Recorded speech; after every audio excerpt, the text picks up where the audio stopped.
Guys, क्या आपको पता है कि 1970 से पहले इंडिया के मिडिल क्लास और लोअर मिडिल क्लास लोग डिटर्जेंट पाउडर, जिससे हम लोग कपड़े धोते हैं, उसे अफोर्ड तक नहीं कर सकते थे क्योंकि वो बहुत महंगा था। और फिर उसके बाद आए करशन भाई पटेल अपना डिटर्जेंट पाउडर लेके, जिसका नाम था निरमा।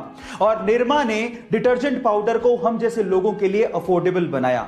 मजे की बात यह है कि करशन भाई पटेल ने निरमा को अपने घर पे ही बनाया था और तब वो कहीं नौकरी करते थे और नौकरी पे जाते वक्त और नौकरी से वापस आते वक्त वो निरमा के डिटर्जेंट पाउडर को जगह जगह पे बेचा करते थे। और इतने हार्ड वर्क के बाद आज वो 21,000 करोड़ रुपए की संपत्ति के मालिक हैं। है ना ये इंस्पिरेशनल स्टोरी। अक्सर इंडिया में जब छोटे बच्चों को ओवरलोड किया जाता है तो उनके आसपास के लोग, इवन पेरेंट्स भी ये कहना शुरू कर देते हैं कि तो बहुत छोटा है, इस पे इतना प्रेशर देना ठीक नहीं है। अगर आप भी ऐसा सोचते हैं तो इस बच्ची के बारे में सुनो। इस बच्ची का नाम है ली यी। 5 साल की छोटी सी बच्ची एक टेबल टेनिस प्लेयर है, चाइना से बिलोंग करती है और एक सोशल मीडिया सेंसेशन है। और इनफैक्ट इसे लाखों लोग फॉलो भी करते हैं। पर सवाल यह है कि इतनी छोटी सी उम्र में इतना सब कुछ उसने अचीव कैसे किया। तो मैं आपको बताता हूं। इसके माँ बाप ये चाहते थे कि वो टेबल टेनिस प्लेयर बने, इसके लिए उसकी ट्रेनिंग शुरू की। जब उसकी ट्रेनिंग की जाती थी तो कोचेस उसे हद से ज्यादा हार्डवर्क करवाते थे, जिसकी वजह से कभी कभार वो रोने भी लगती थी। लेकिन कभी भी उसके माँ बाप ने और कोचेस ने उसे इमोशनल सपोर्ट दिया ही नहीं, क्योंकि वो जानते थे कि इमोशनल सपोर्ट देने से वो वीक हो जाएगी। और आज उस बच्ची को देख के कोई भी कह सकता है कि वो फ्यूचर में एक टेबल टेनिस स्टार बनेगी। गाइस, आप लोग याद रखिए कि कुछ पाने के लिए कुछ खोना पड़ता है, इसलिए डू वर्क हार्ड।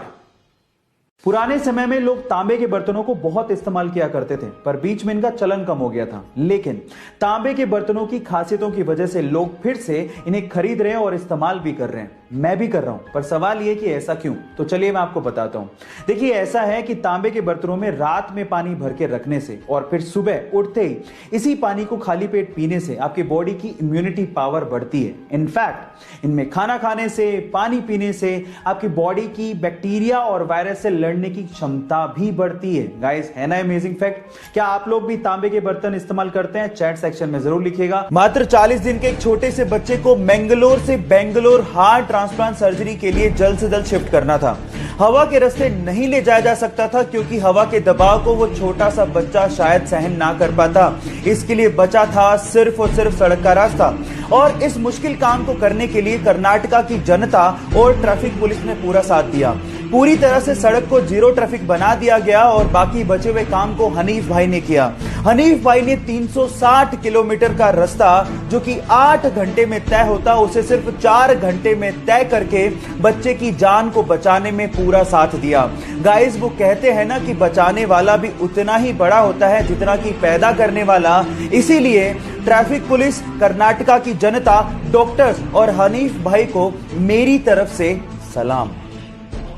कारगिल युद्ध में हमारे देश के लिए लड़ रहे देवेंद्र पाल सिंह जी ग्रेनेड हमले की वजह से बुरी तरह से घायल हो गए। इस वजह से डॉक्टर्स को उनका एक पैर काटना पड़ा और डॉक्टर्स ने यह तक कह डाला कि आप कभी अब चल नहीं पाओगे। लेकिन उन्होंने डॉक्टर्स को जवाब दिया कि आप चलने की बात करते हो, मैं आपको दौड़ के बताऊंगा। उनकी इच्छा शक्ति और 10 साल की कड़ी मेहनत के बाद आज वो इंडिया के सबसे सक्सेसफुल ब्लेड रनर हैं और आज उनके नाम पर 2 Guinness book of world records भी हैं। गाइस, यहां सीखने लायक बात यह है कि इंसान तब तक नहीं हारता जब तक वो अंदर से हार ना मान जाए। इसलिए अपने आप पे विश्वास रखो और आगे बढ़ते चलो। भरी मीडिया में जब उसने माना कि सैंड पेपर से बॉल टेम्परिंग का आइडिया उसका था, तो इस बात से पूरी तरह से क्रिकेट ऑस्ट्रेलिया हिल गया और उस खिलाड़ी पर 1 साल का बैन लगा दिया गया। उस 1 साल में उसकी बहुत बदनामी हुई और उसे लगने लगा कि क्या वो कभी टेस्ट क्रिकेट खेल भी पाएगा। लेकिन क्रिकेट के लिए उसने अपने पैशन को कम नहीं होने दिया। फाइनली 2019 में इंग्लैंड के खिलाफ उसे एशेज खेलने का मौका मिला। लेकिन जैसे ही वो बैटिंग के लिए उतरा, वहां के लोगों ने उसे सैंड पेपर दिखाकर चीटर कहना शुरू कर दिया और रोते हुए मुखौटे लगाकर उसे चिढ़ाना शुरू कर दिया। लेकिन उसने आलोचकों को जवाब अपनी बैटिंग से दिया। उसने दोनों इनिंग्स में शतक ठोके और साथ ही साथ पूरी एशेज में 774 रन बनाकर यह साबित कर दिया कि चैंपियन गिरते जरूर हैं लेकिन डरते नहीं।